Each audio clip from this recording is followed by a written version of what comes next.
From News Channel 7, time for 7 First Alert weather. Well, to begin with, let's take a look at some of that fog, especially to the west end of the valley. But many spots have had fog, even out in the Eagle area. And you can see the fog right there, which is lingering fog in the West Treasure Valley.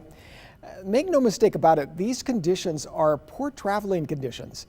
And the reason why is because you have so much moisture in the air that gets trapped at night. And that's the inversion. The warm air traps it at night, so you have these foggy conditions. And the roads could become actually slick because of the moisture on the roads that freeze at night. And then you have the fog, which is very poor visibility, as you can see along through there. So travel conditions can be very tough in some of those spots.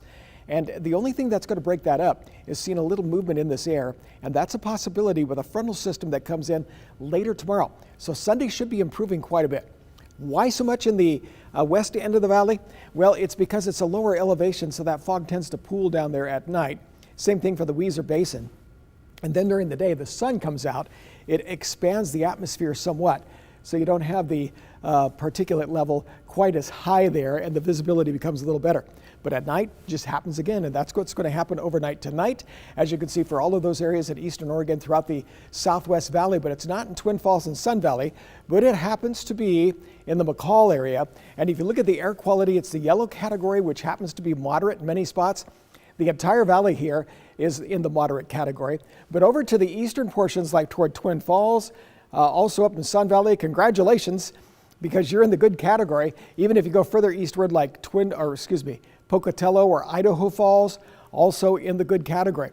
But if you take a look at this right now, you'll see the visibility is down to 8 miles in Boise. So we're going to be seeing a little bit more of that fog, likely around the Boise area than what we have been.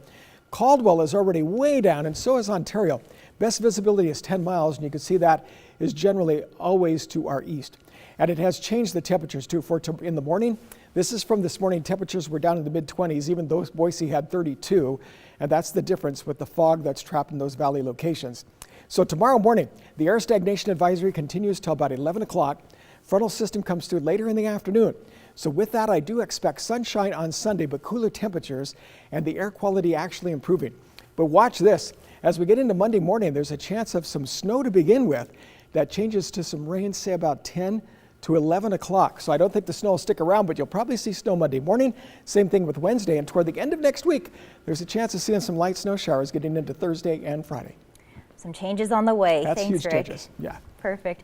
Well, Rick just mentioned it, but Caldwell police are asking that you be careful while driving in foggy conditions. They're reminding drivers to turn on their headlights when fog is around, even during the day. Now, it's required by law when visibility is less than 500 feet. To help visualize this, police say if you can't see more than a football field ahead of you, your headlights should be on. And if you drive with your headlights off, you risk getting a $90 ticket. So put those headlights on if you can.